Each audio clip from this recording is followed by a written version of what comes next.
Okay, so we are almost finishing with the review of Hilchot Shabbat from the Shulhan Arukh, and then we could talk about other the general concepts of Shabbat. I'm going to share the screen with the siman where we are at now. We got to almost the last chapter of Hilchot Shabbat before we get to the Halachot of Eruvin. That's chapter 340, Shin Mem. General halachot that still are related to levush, to shavut, but a secondary decrees by the Chachamim. So, סימן א' is אסור ליטול שערו או ציפורניו, בין ביד, בין בכלי, בין לעצמו, בין לאחרים, וחייב על שתי שערות. One cannot cut his hair or nails, whether he does it with his hand, with a utensil, whether for himself or for others. And the quantity for the hiyuv is shte sa'arot, 2 hairs. This is actually mentioned in the Mishnah. It's shavut, is the Rabbanan. It's not a biblical prohibition. But in general, everything that has to do with grooming on Shabbat, the rabbis were against it. I think we already spoke about makeup on Shabbat, right? I mentioned that it derives from that Mishnah on Shabbat, and I have the article on it, which I suggest you read. מלקט לבנות מתוך שחורות אפילו באחת חייב. So the Shulhan Aruch says it's interesting that if one cuts 2 hairs, that is the minimal amount for it to be a transgression. But if someone is picking out the white hair, he wants only to leave his black hair visible. Even if he plucks 1 hair, it's a transgression because it has a meaning.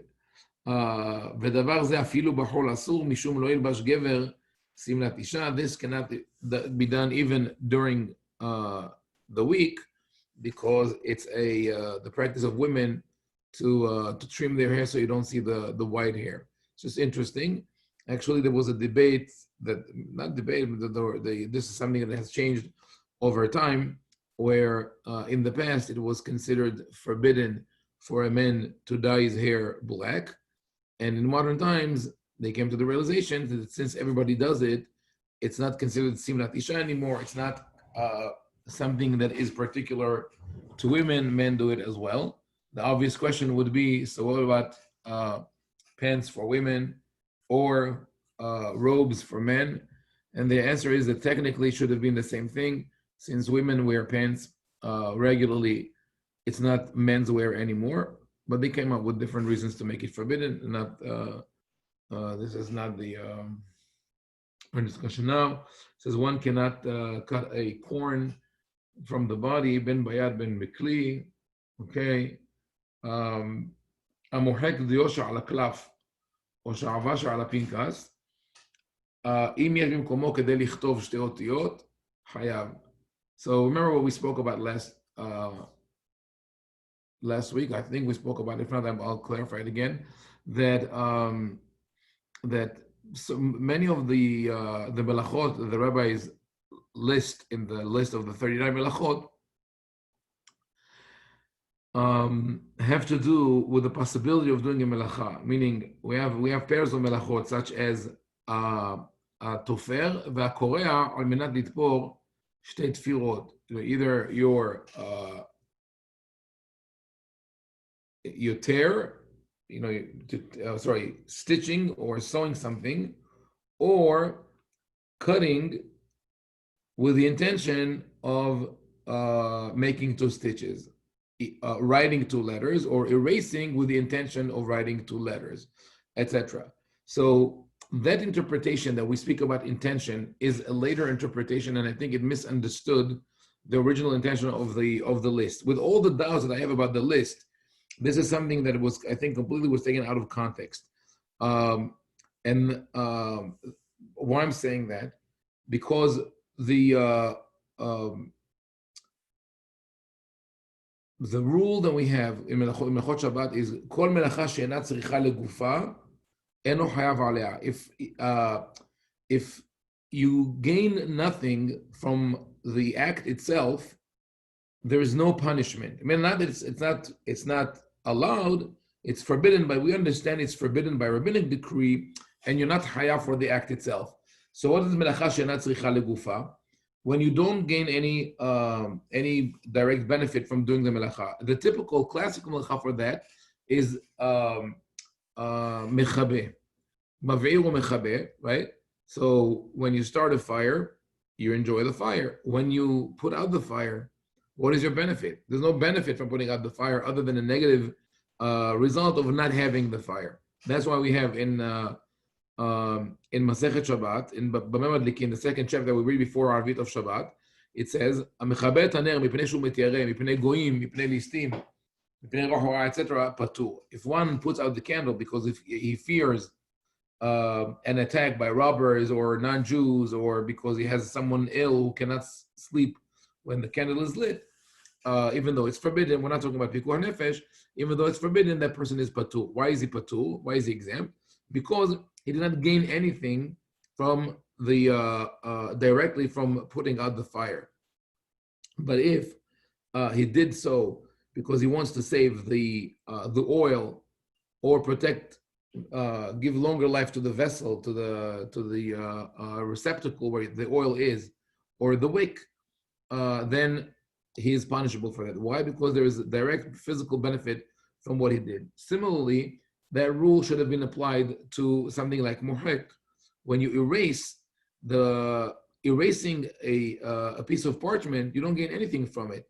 But if you erase it in order to write, not the space that allows you to write two letters, but if in that moment of erasing, that was your intention, it turns your melacha into a melacha with a direct benefit, and then it's forbidden.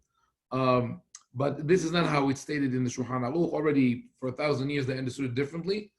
They understood that it is about the space. If you erased דיו שעל הקלף, או שעבה שעל הפנקס, אם יש מקומו כדי לכתוב שתי אותיות, חייב. And the interesting thing here is that I'm going to open one thing at the Shulhan Aruch itself with the commentary. Going back 1 second.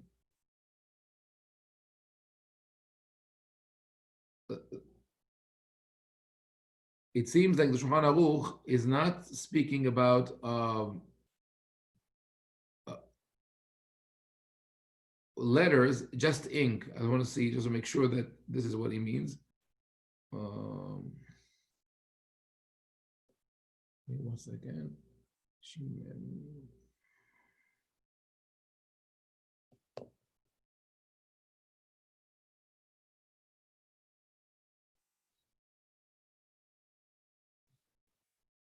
Okay, so yes, I was right. So the Mishnah Berurah says, המוחק דיו, וכל שכן הוא מוחק שתי אותיות שנכתבו שלא כהוגן, על מנת לכתוב שתי אותיות יכול לקרואן וחייב, דזהו עיקר המלאכה דמוחק. As I explained before, the real מלאכה of מוחק is when you erase two letters to write two other letters, but also here one of the commentators says that, המוחק דיו, יש לי זרק שנפל הדיו על האותיות של התף שעבה שלו למחוק הטשטוש. So what the Shulhan Aruch is saying, that even if you're not erasing letters, but you're erasing a blot of ink or a drop of wax, if you could use the space to write two letters, you're chayav. By the way, this השעבה שעל הפנקס, this is sort of a situation where I think the reality was misunderstood, because the way it is written, we think of a piece of a drop of wax that fell on a parchment, and someone scratches it off so he could write under where the wax was. But the pinkas in Mishnaic times was really a tablet covered, a wooden tablet or a stone tablet covered with wax, in which you would scratch the messages. So, but anyway, the Haggah adds to that, אסור לשבר עוגה, אסור לשבר עוגה שכתוב עליה כמין אותיות, but the Mordechai writes about this that en b'zeh mishum yisod d'oraita, because you're not. There's no way that you could write on it. But this is the Aga, the Ashkenazim. I don't know if some people are strict about that. It's hard to find today. I think cookies without text. Even today you have cakes. I think people took it to an extreme. People even talk about they used to in synagogues. They used to stamp the side of the book with the name of the. And people said maybe it's moheg because when you obviously it's not moheg because the writing is still there. Similarly, with the cake, one could argue that, and I think that's the best argument. It's called ktav sheno asur litkayem. This is not something which is durable, and it's not lasting, and there's no concern about that. There's something also interesting which I included in the article of the 39 Melachot. I won't expand too much here, and that's really, I was even mind-boggling because people sometimes don't think about that. That the according to one of the opinions of the Gemara, only if you write in Hebrew and in Ktav Ashurit, similar to the writing of Sefer Torah, only then that is the prohibition of writing on Shabbat. But of course, people don't follow that, which we forbid all types of writing. The question will be about people ask this question. What about using a computer or dictating to a computer? Yeah, Yossi, that's what you're going to say? What about texting? Oh, texting. Okay, so there are two problems there. So one is electricity that we'll talk about in when we get there, and the other one is writing. So writing. Is it something that's going to last? Right. So it's funny because on one hand, it is going to last because texts usually, you could erase texts. If you write something in an email, we know that emails, whatever you put on the internet, doesn't go away. A lot of politicians learned it the hard way. And I think, I know that even when we talk about websites, there's that people remove stuff that they posted. Everything is on the cloud. What? Everything is on the cloud. Everything's on the cloud. Also, there's something called the Time Machine. I think there's a website called Time Machine where you could track back pages that were removed. I know that because it's funny, but actually I know it because of the Chot Shabbat. Because years ago, when I spoke about playing ball on Shabbat, and as I was in Brooklyn, where everybody plays ball on Shabbat and everybody thinks it's forbidden, but I showed that even for the Sfaradim it's mutar. They used to say, "Oh, only the Ashkenazim can play ball on Shabbat," but it's actually it's fine for the Sfaradim as well. Someone challenged me, like he attacked it very, very seriously. He quoted a psak of the Maharit Tzalon, Rabbi Yom Tov Tzalon, who lived in Tzfat in the 16th century, and he said, "Those who play ball on Shabbat will burn in Gehinnom," and other very, very harsh words. And his listeners were very, very upset because they all play ball on Shabbat. So he removed it from the written page, not from the audio. And then someone told me later, if you want to hear it, you could always retrieve it through the time machine, which I didn't do. The interesting thing is that I went and I spoke to this rabbi personally, and I said, I know you quoted this teshuvah from the Maharit Tzalon about playing ball on Shabbat. I know exactly what you're referring to, and I gave him the source. I said, did you read the whole thing? Because if you read the whole thing, you realize that he's speaking about a situation in a particular city, probably in the Balkans, maybe Turkey or could be Salonika, where people would play ball on Shabbat as part of a league with non-Jews. They would gamble. They would go to the pub and drink with the Jews and non-Jews together and gamble. They would place bets. And regarding those people, he said, let them, in a little harsh language, because he was afraid that the whole Shabbat is going to be destroyed. But in the very same teshuvah, the same rabbi says, "Aval lishok behinam vadai mutar."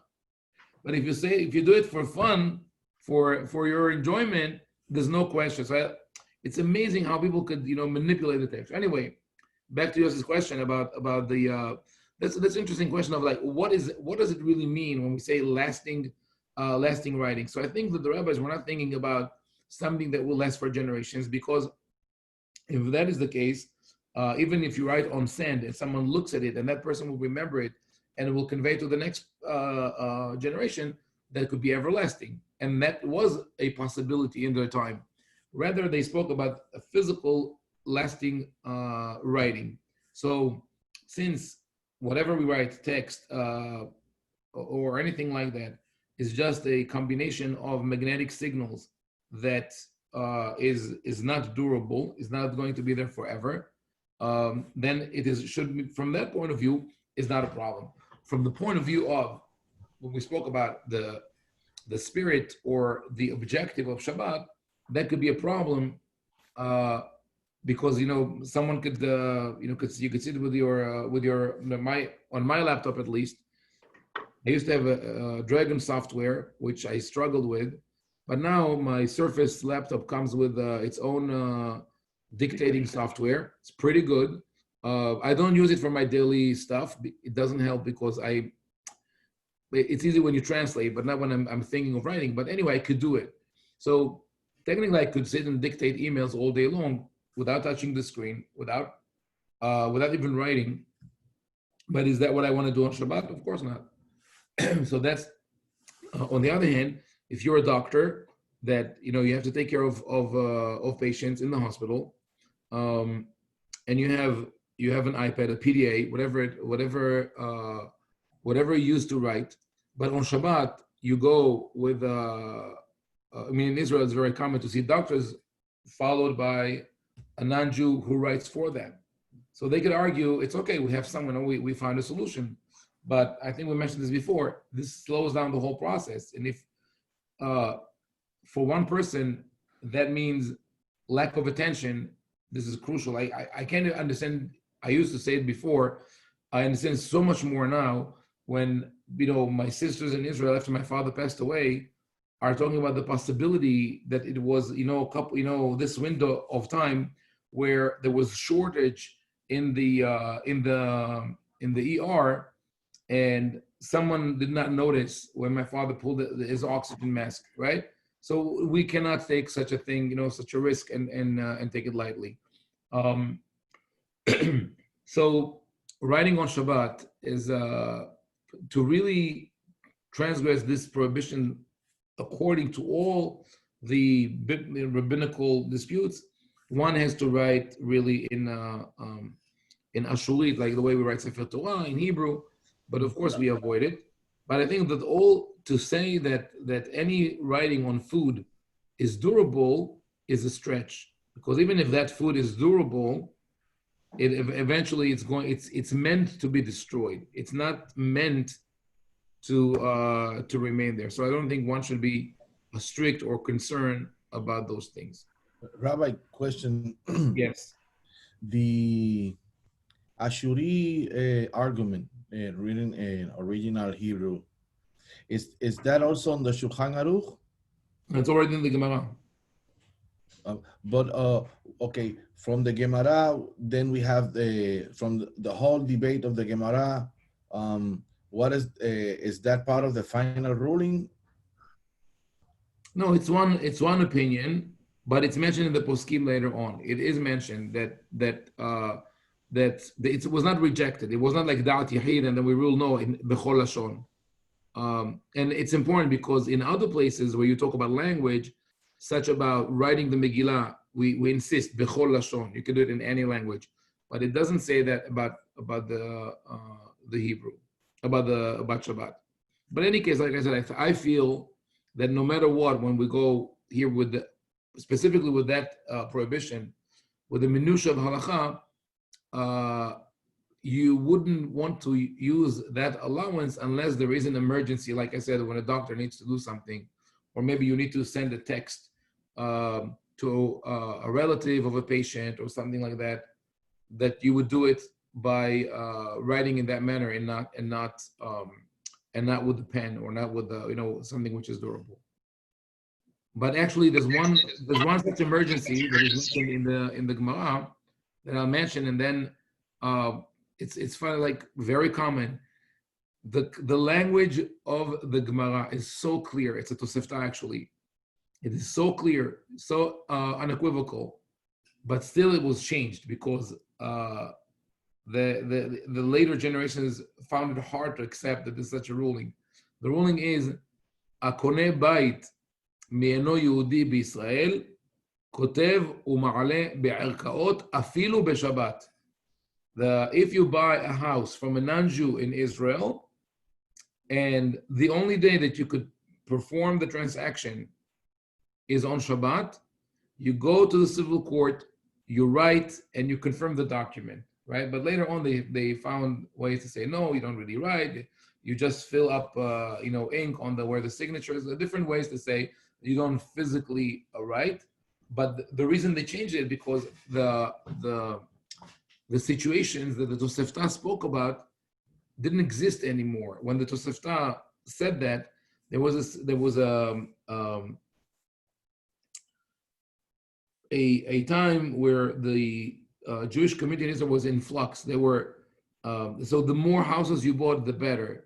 Later on, there was the status of the Jewish community in Israel deteriorated so much that it wouldn't help you if you bought another house. So they said, no, for that you're not going to do that. Yes. Let's see that questions.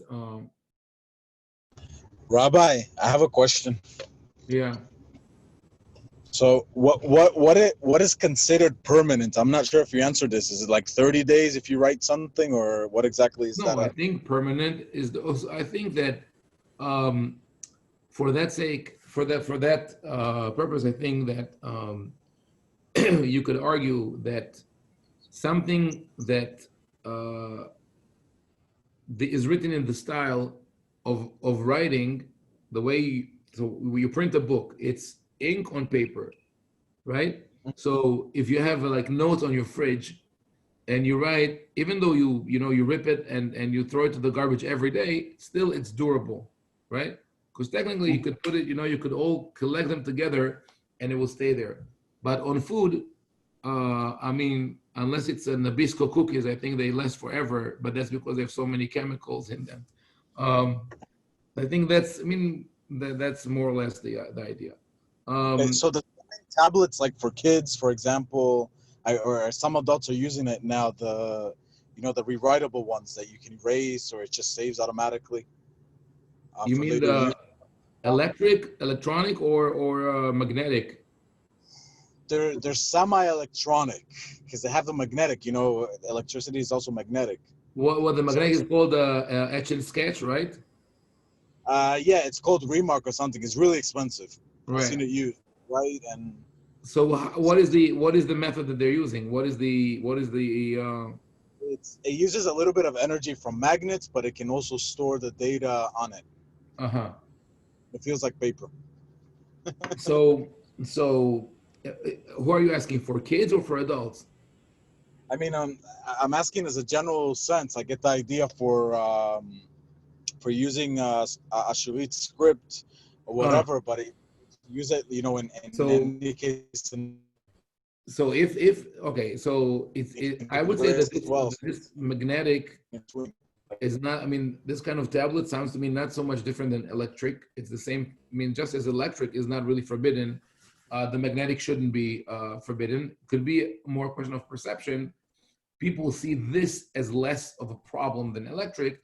Then use this if it's easy to deliver the message in a situation where you have to deliver a message.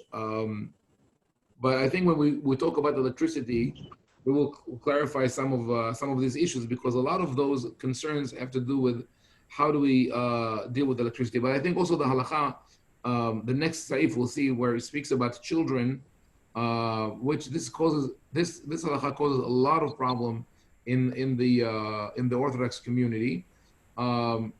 So we see, יש להיזהר שלא לכתוב באצבעו במשכין שעל השולחן או באפר, אבל מותר לרשום באוויר כמין אותיות. Those are all stringencies. Say, liquid spill on the table and you mark something on them or on the window, in a cold day.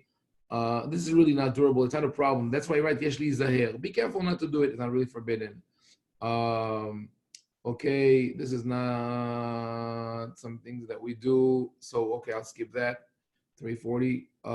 Matirim nedarim. Also, we're not really with nedarim that we have today. כל הדברים שהם אסורים. Okay, 4 שמשות. This, okay, so chapter 343. קטן אוכל נבלות, אין בדין מצווים להפרישו, אבל אביו מצווה לגעור בו, להפרישו מאיסור דאורייתא. ולאכילו בידיים אסור אפילו דברים שאסורים מדברי סופרים, וכן אסור להרגילו בחילול שבת, ומועד אפילו בדברים שהם משום שבות. So this is an important halacha because we're talking about a general rule, and that is how do you deal with children who do something which is forbidden. So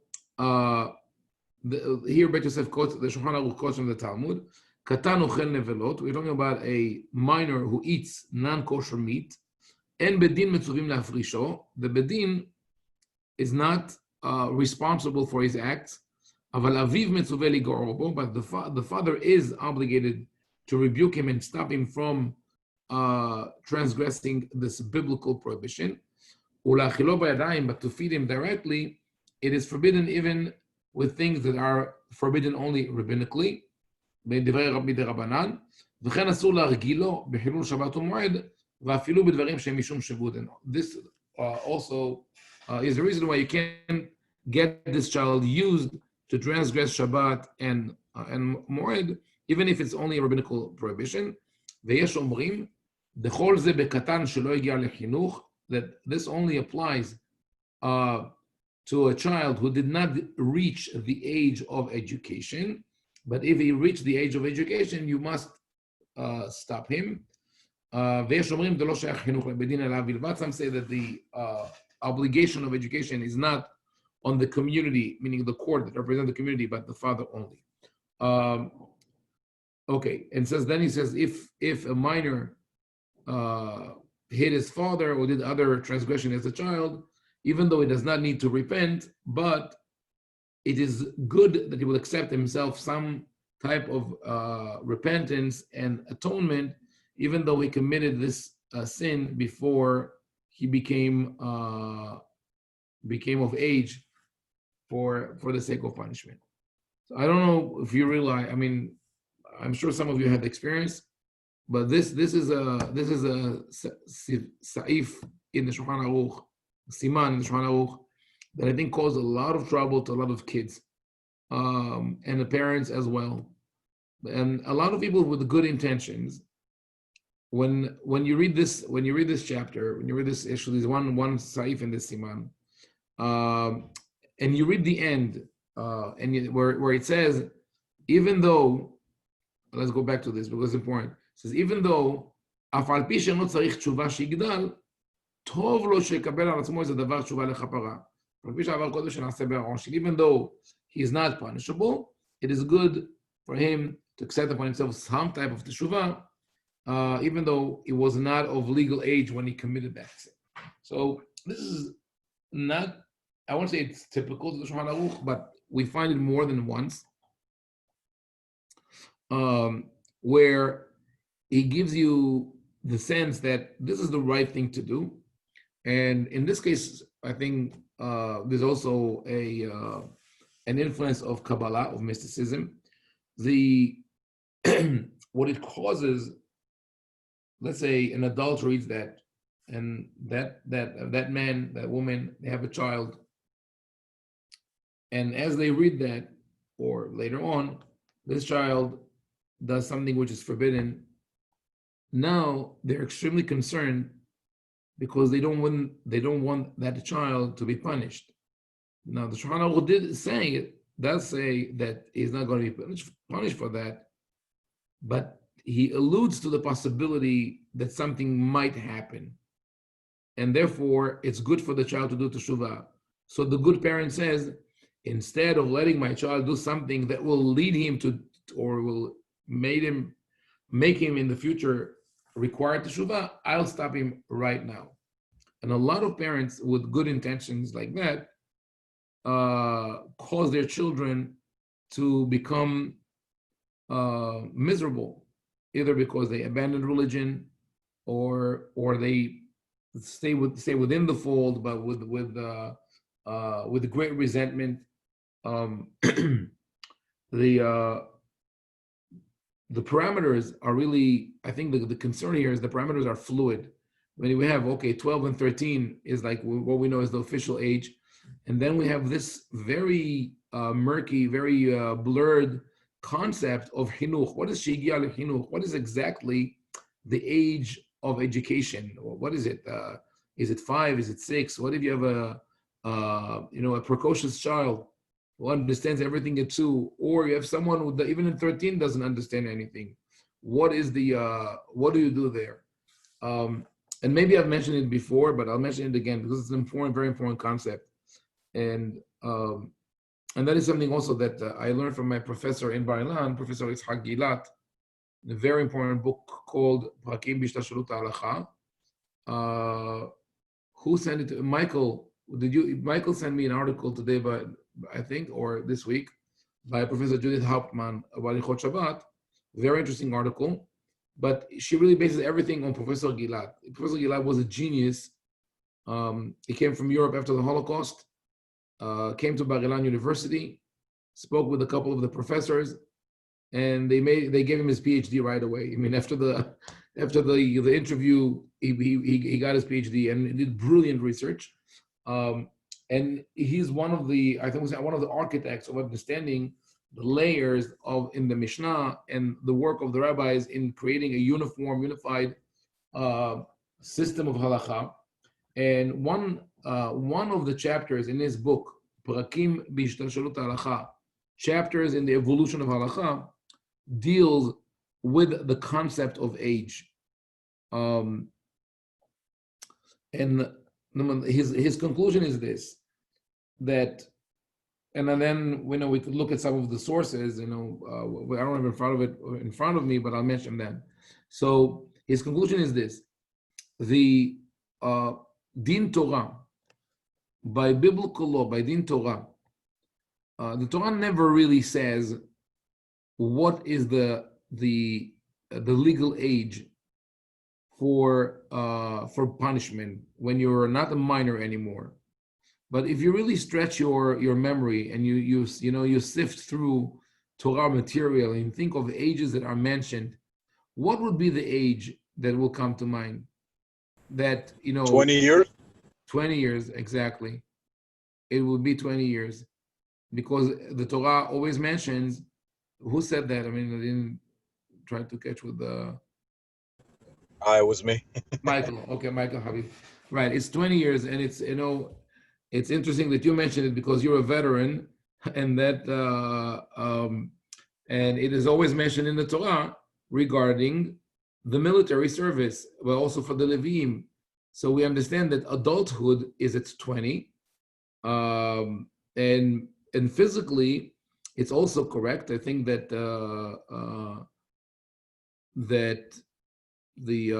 I think the consensus is the humans reach maturity at about the age of 20. So,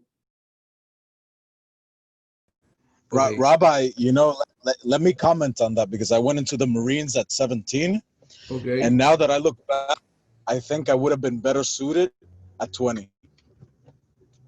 Because I don't think possible. Even at 19, it doesn't make sense. It's and possible. I think about that. Right. It's true. I mean, up until this age, there's a question. I mean, it's not, when we look at someone and say he's immature, right? And we sometimes we think it's about the intellect. And Yosef, I will answer the question about 13. We think it's about the intellect. It's not. There's a combination of the emotional development and the intellect. And it's usually more, I mean, I'm sure you all know that, more problematic for boys than girls. But that ability to distinguish between emotion and logic just starts at 16, 17 and reaches, for boys especially, when they're 20. So like you said, your experience in the army, I joined the Israeli army. I did the Shalav Bet, what it's called, later, because I went to yeshiva and I got married, and I already did it when I had children. I think I was 23 at the time.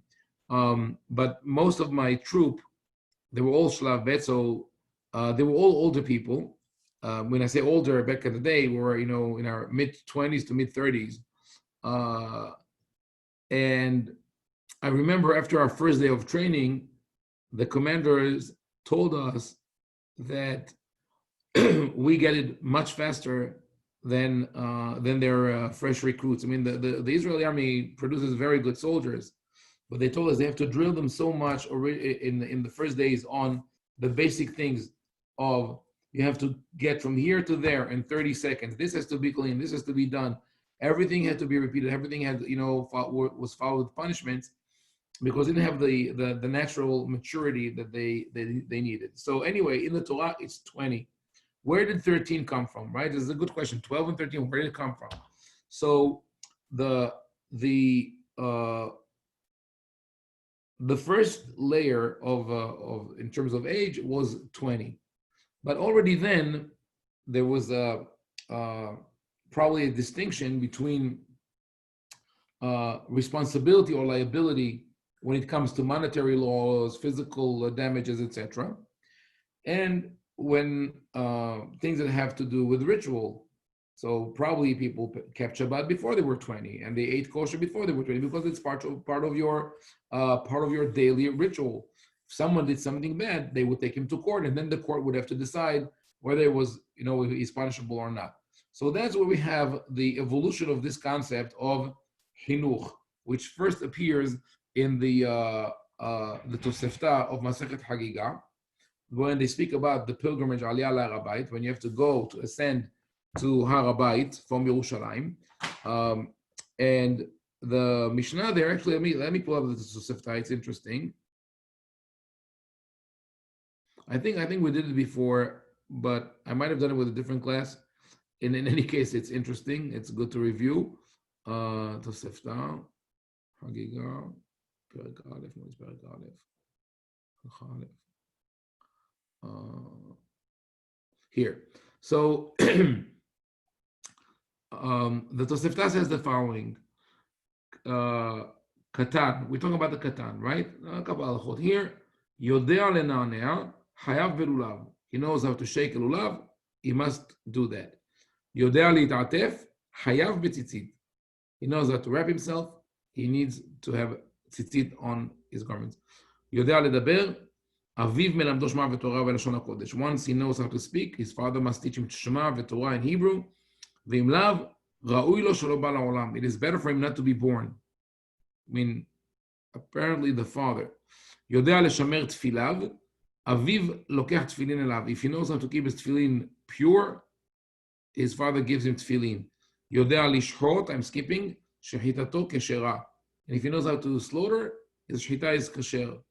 So what is the right age here? It is basically your readiness to do whatever it is.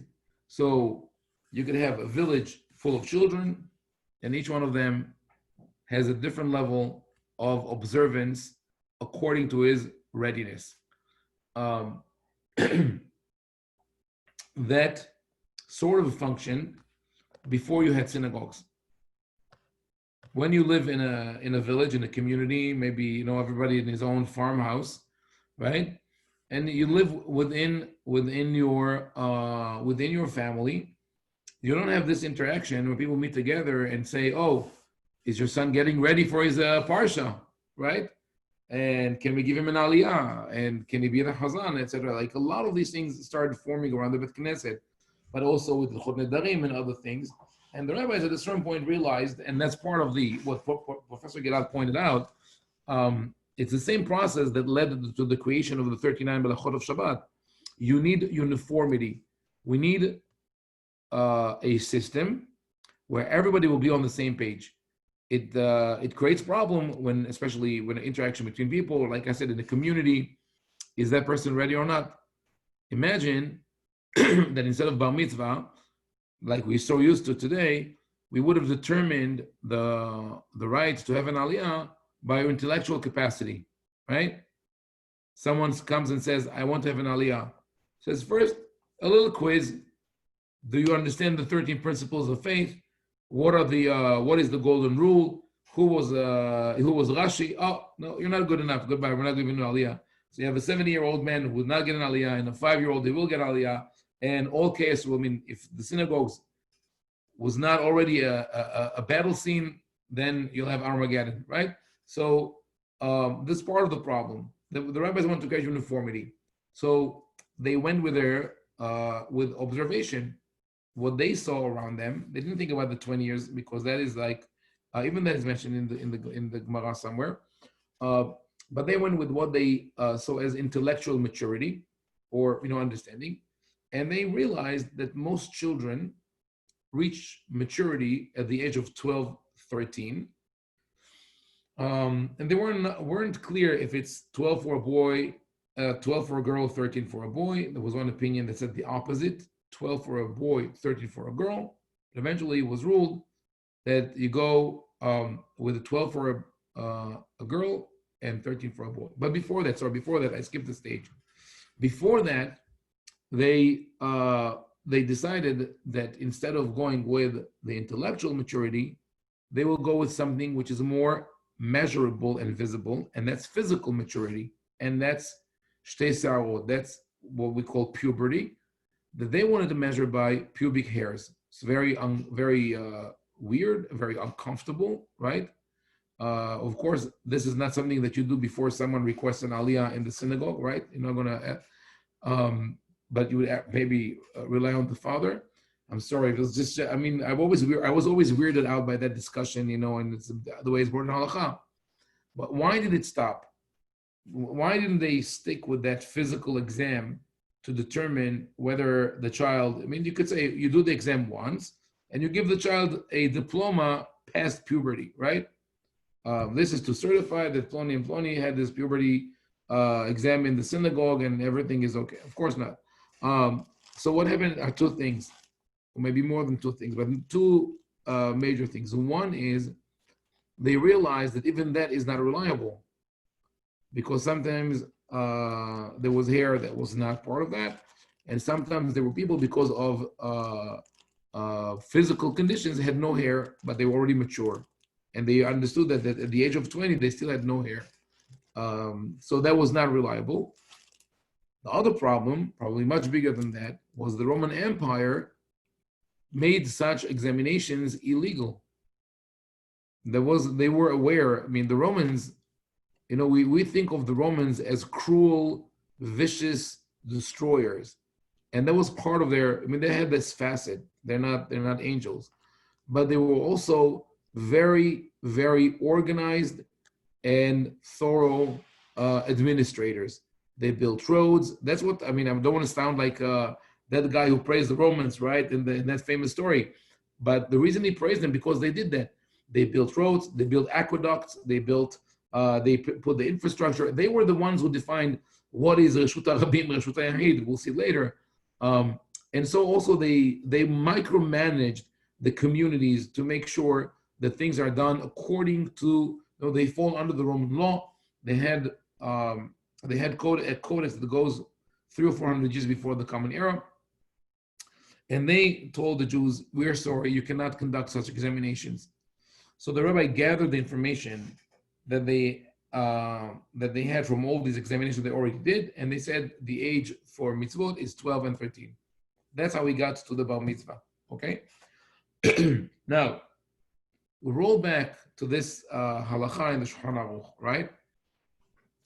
Now we see the problem of, we're trying to determine, we see a child that does something that's forbidden, what do? That's for modern parents. But let's look carefully at the language of the Shulhan Arukh, and which is based on what the Gemara says. It says, Katan ochel nevelot, en bedin מצווים להפרישו, אבל אביו מצווה לגרור בו, להפרישו מאיסור דאורייתא. ולהאכילו בידיים אסור אפילו דברים שאסורים מדברי סופרים. So let's start with the second half. להאכילו בידיים. What is the האכילו בידיים? It means to actively give the child non-kosher food. Why would you do that?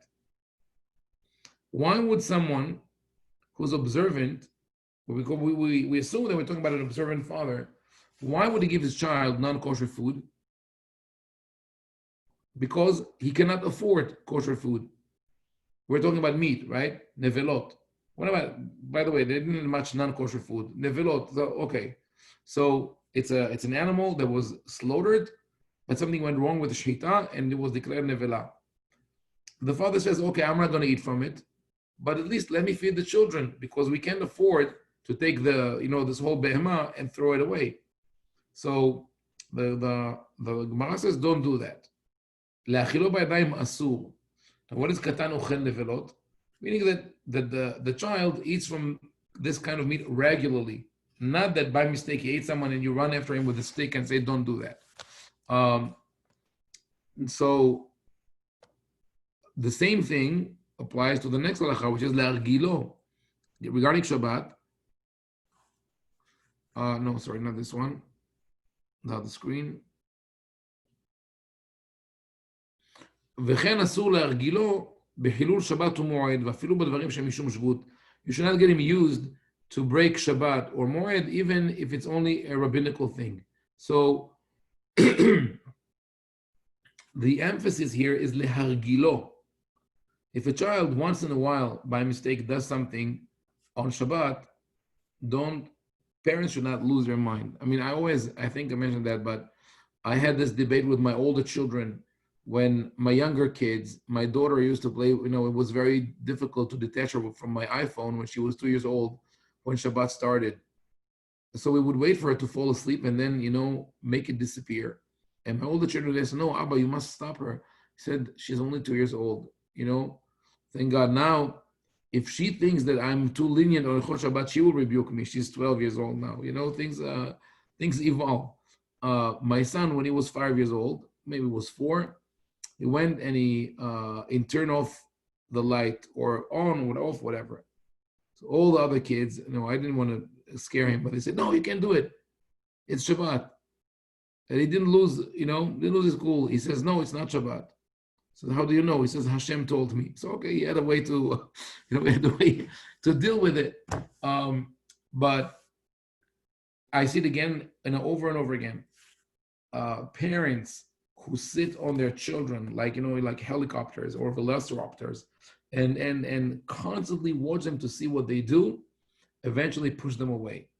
They have to keep this Shulhan Arukh in mind when they think about that you have to look at a pattern, whether a child does it deliberately, whether a child does it by mistake, not to react immediately in a way that is scary or frightening or imposing, but rather, you see that something, man, it's not only with Shabbat, it's not only with halacha, it's everything the child does.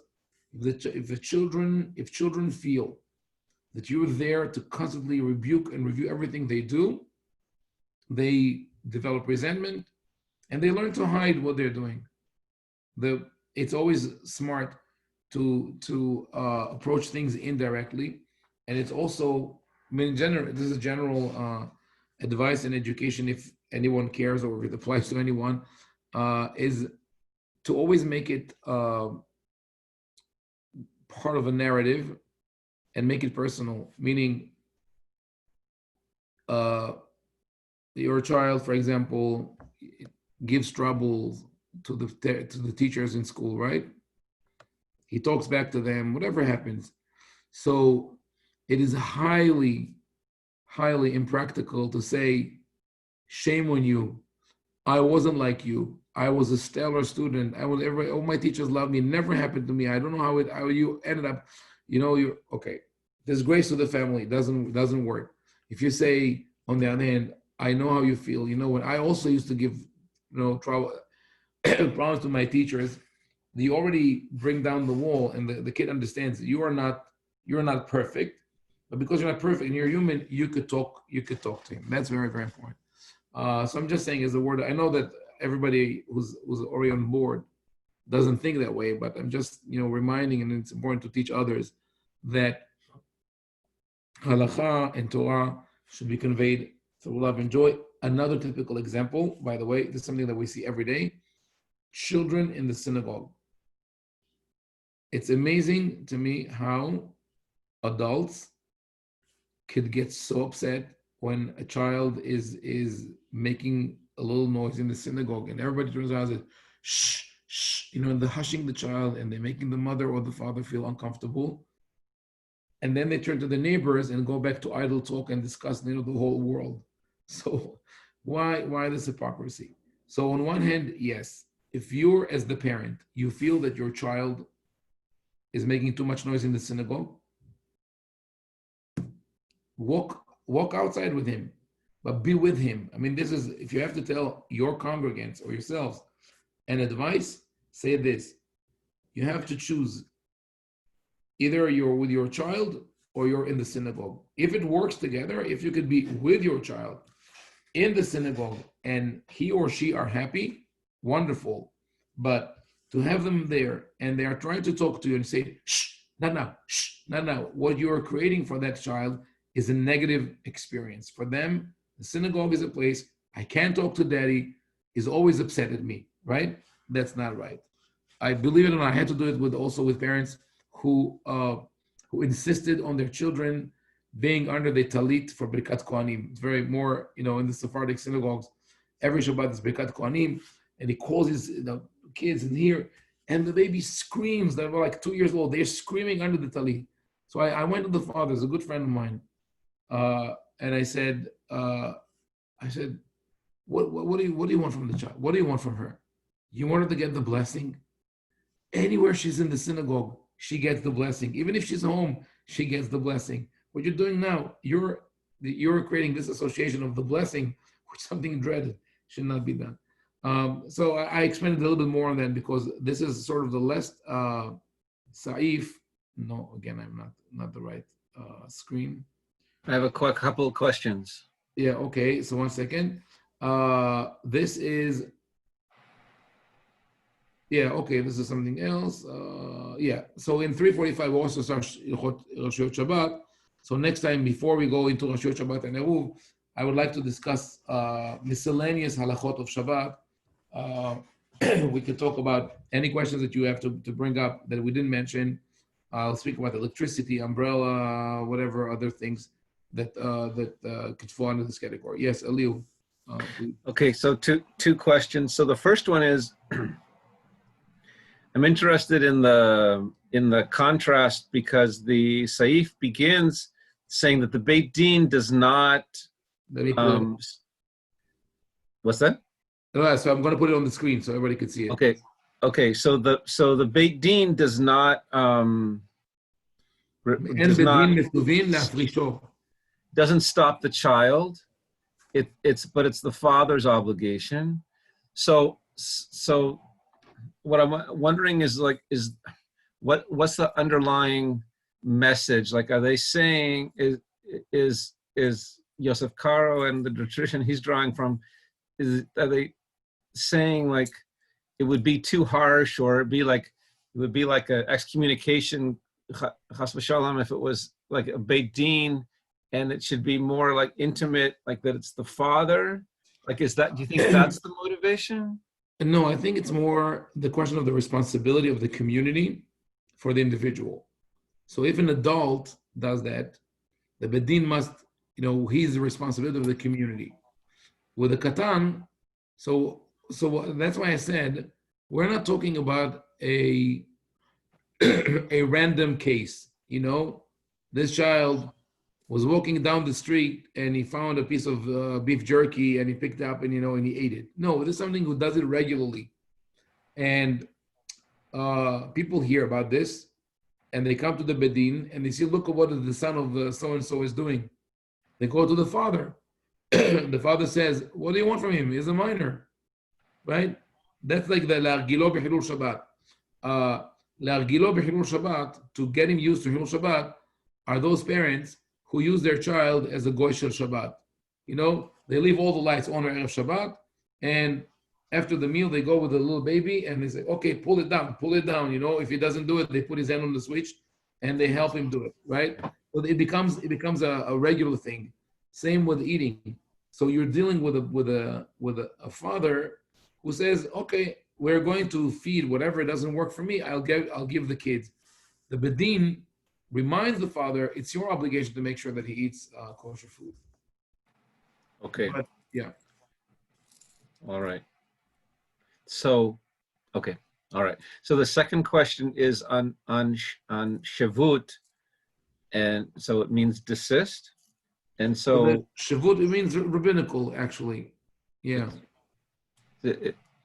like it's a rabbinical action as opposed to like deoraita. Is that like, Yes. I don't understand? Yeah, why they call it this Shavut and this Midivrei Sofrim. For some reason, the rabbis called the rabbinical prohibition of Shabbat Shavut. I think they wanted to keep the connection, so you feel that the Shavut is as important as Shabbat. But those which are listed directly, we saw 2 or 3 simanim ago.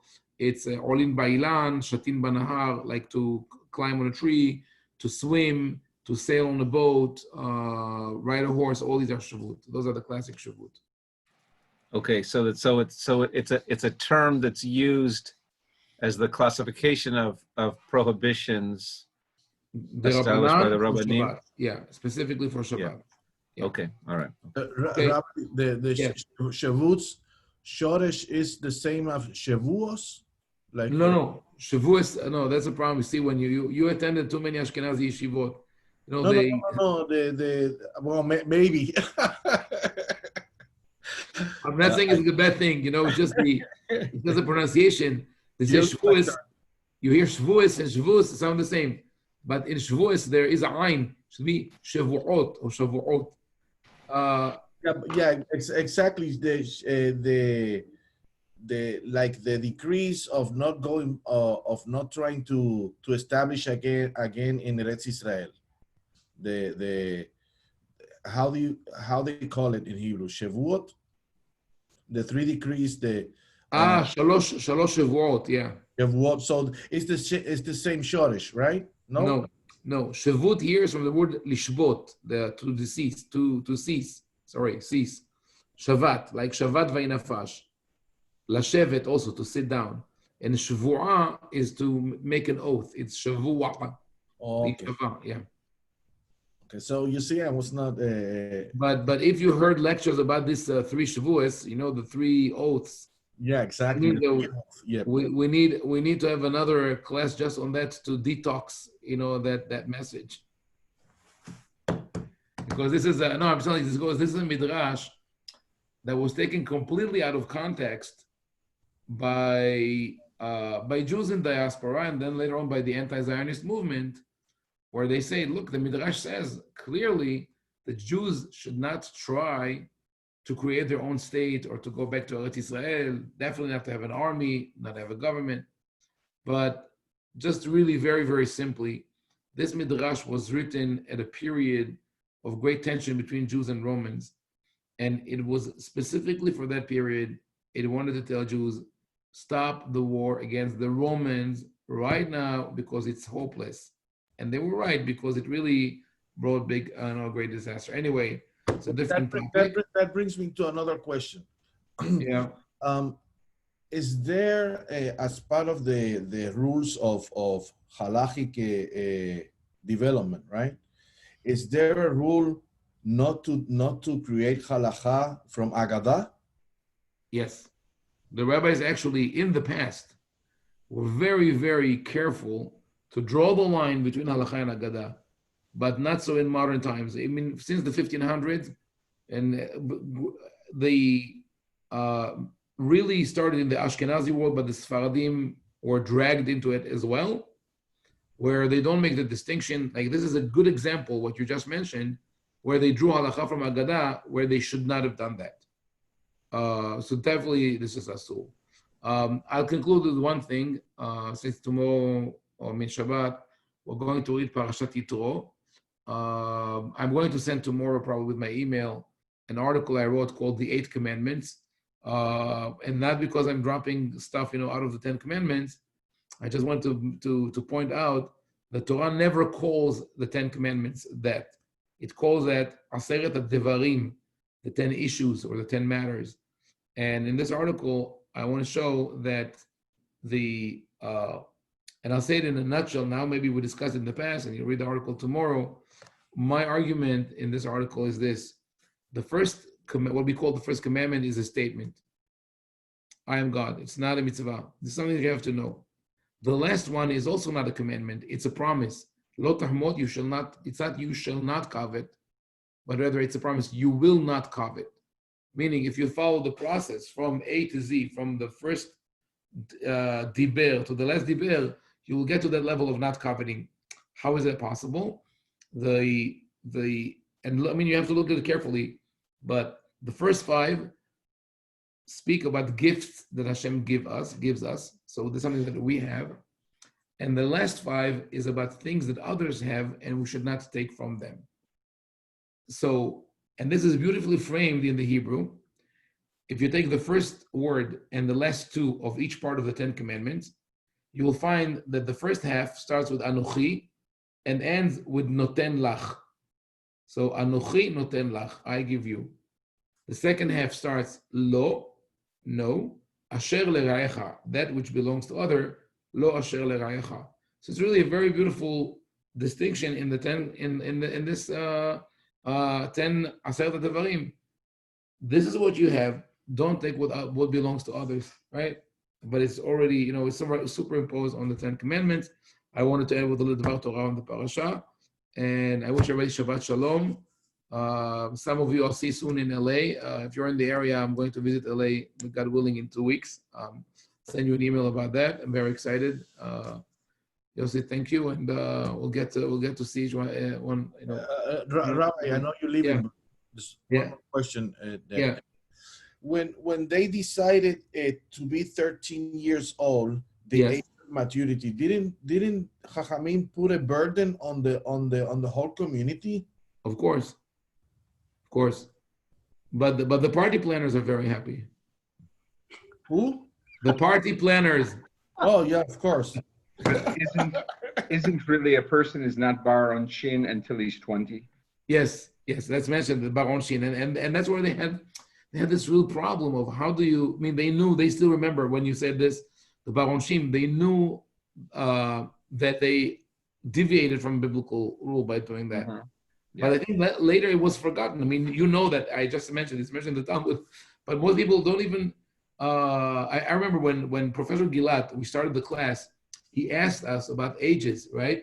And I just happened, it was a short while after I finished the Talmud, and I was really, the last Masechtot were in the Darim and Nazir that I did, we talk a lot about ages, and he says, okay, give me the ages in the Talmud, and I realized that there are tons of different, like 3 years old, 9 years old, 12 years old, 50, and all of a sudden it hit me. It was amazing, a kind of a revelation, I read through all these things and I saw them all through the lenses of what I've been taught. So the 12, 13. So maybe we'll get to it at one point, but I think I also have a lecture on it. I need, like I mentioned before, I need at one point to organize all my podcasts and catalogize them in a really good way. When the time comes, I raise the funds to hire someone to do this work professionally, because with volunteers it doesn't work, but we'll get there also. Bezrat Hashem. Okay, anyway. I wish everybody good night, Shabbat Shalom, and we'll see you Bezrat Hashem next week. Shabbat Shalom. Shabbat Shalom. Let me stop the recording first. Shabbat